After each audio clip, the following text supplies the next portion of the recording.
Well, the Cluckin Raid DLC thingy has dropped, and there have been a few new cars unlocked. So join us as we check out every new DLC car that dropped this week.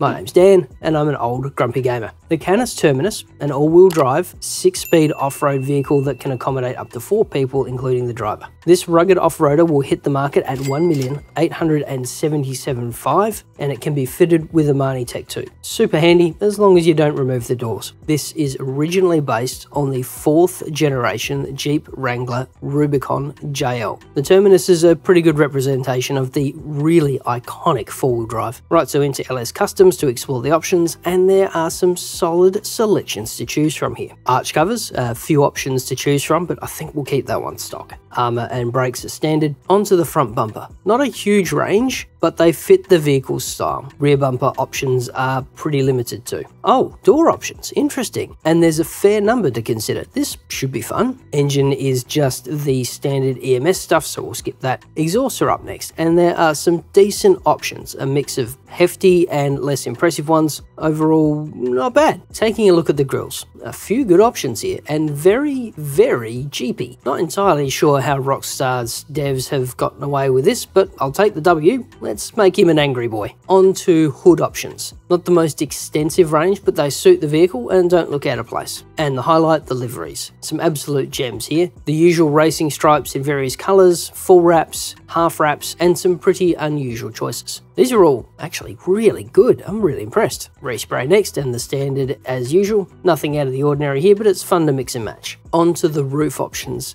A good number of choices, but nothing too extraordinary. The full delete is really nice though. Makes it feel like a proper off-roader. Skirts are up next, and the selection's okay. Nothing amazing, but it's not disappointing either. Includes the standard stuff. Nice chunky options. Suspension, this is more or less standard, but I'll leave it as stock because I want the clearance.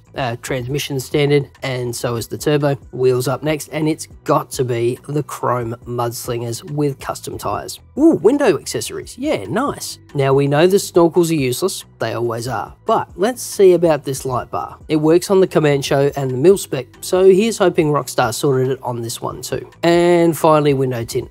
Yeah, no point there. Right, and there we have it, a fully equipped Canis Terminus ready for the great outdoors. Now, a quick declaration here. I have a massive soft spot for these because Mrs. Grumpy Gamer used to own one, and yes, it got used properly, a lot. So with that in mind, let's use it properly. Right, first things first, the light bar works. Nice. Okay, we're going mountain crawling with this monster to see what it's like. And yeah, it's really capable, like really capable. It's not quite as harsh as the Drauga or the trophy truck, but it just eats the hills up like they're nothing. Super grippy and surprisingly stable given the ride height. Suspension travel is epic and animated really well. It's got a nice note and a sharp bark on the release, and it's super stable under braking. Downhill is neat too, not a lot of rolling, and it's able to stop as soon as it gets some grip. I like this machine, I am definitely buying one. This will make a cracking addition to the off-roader garage. Still a little pricey for my taste though. It's not that much more of a car than the Comanche, which is only 300k. But if you like bouldering and have some spare cash, this is definitely a winner. The Cluckin variant of the Vapid Benson is a rear-wheel drive 5-speed commercial vehicle that can fit 2 people including the driver, and it will retail for $685,000. It's originally based on the International 4700 series and is a pretty reasonable homage to this one. Right, into LS Customs, and let's take a look at the options, and nope,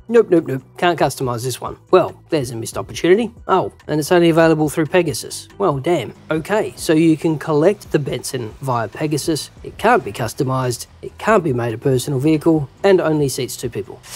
Right, it's a box truck with no performance upgrades, and it handles like it. It's a bit sluggish, heavy, poor turning circle, all the usual stuff. It's pretty good at plowing through traffic though. Like, don't get me wrong, it's not a Phantom Custom, not by any stretch. But yeah, I mean, it could be worse. A few blind spots though, so not great for the cyclists and bikers. I can see a bit of a drinking game being made out of clobbering people on pushies here though. It's a bit of fun putting around the map, and you could roleplay as a delivery driver if you wanted to. It's definitely faster than a post-op van, but about as much fun to drive. To be honest, I'm not sure why this is a purchasable vehicle, but it is what it is. I don't think I'll be grabbing it though. The Bravado Police Gauntlet Interceptor, an emergency vehicle that boasts a powerful presence. This model, a variant of the standard Gauntlet Hellfire, can be yours for, wait, that can't be right, hang on, 5,420,000, what the actual f?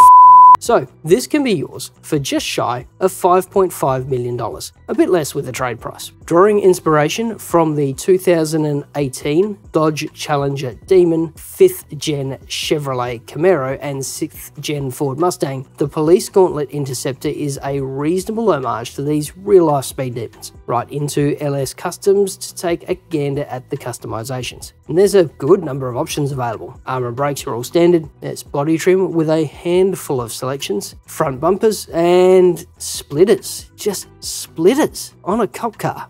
Yeah, alright, sure, why not? Rear bumper options are also limited, but adequate. Engine is the typical EMS stuff, so we'll skip that. The exhaust offers some solid choices. A mix of bulky and unimpressive, but overall not too shabby. Grills. Now, this is where we see some cool stuff. Deletes, grills, there's some really aggressive options here. Nice. Headlight covers next, and again, some really aggressive choices. Half and halves, dual inlets. Yeah, a few really nice options. Super mean looking. Dual headlight intakes it is. Hood options, and you can tell this thing is built to intimidate. Really heavy, chunky looking variants, and even protruding superchargers. We've seen a few brutal looking options in this DLC, and I hope this one can deliver. Liveries, and we have pretty much every department's option available here, including some of the public relations division, like the drag team. Feels like it's going to be a highway patrol build though. Police equipment, and we have, yeah, a few options here. So let's take a look at the array, and we have 7 options, all completely devoid of descriptions, and honestly a little hard to see with that pure white roof. I'm liking the last one though, it's a bit of an everything bagel. Searchlights next, and just a few options, but you can't really ask for many more. I sincerely hope these work. Emergency lighting next. Again, Rockstar with the W on the description. A few options here, a neat retro one, plus a few modern ones. Not bad, not great, but not bad. And finally, push bars, and some, yeah, really good options here. Precisely what you'd expect from a well-equipped law enforcement vehicle. Rear panel, that's a bit unusual. Neat options though, bit of a treat. Respray and the standard as usual. Nothing out of the ordinary, but pearlescent and liveries can add some flair. It does give us a chance to dial back the white though, so that's a relief. Roof options present a few choices, but nothing groundbreaking. Spoilers, and the selection's fair. Nothing spectacular, but nothing terrible. Standard low profiles, some unusual stuff, and the usual drag stuff. Suspension, so that's more or less standard. Transmission, turbo, and wheels are all standard, but I think I'll switch to classic rod rims with the custom design. And finally, window tint. And there we have it, a fully kitted Bravado Police Gauntlet Interceptor ready for action. Okay, let's drop ourselves where it's most likely to get used, near Trevor's place. And look at it, damn, that looks mean. Ooh, and the lights work too, which is great because I yanked the headlights in favor of inlets, so driving at night was going to be, yeah, interesting. Okay, let's give it a quick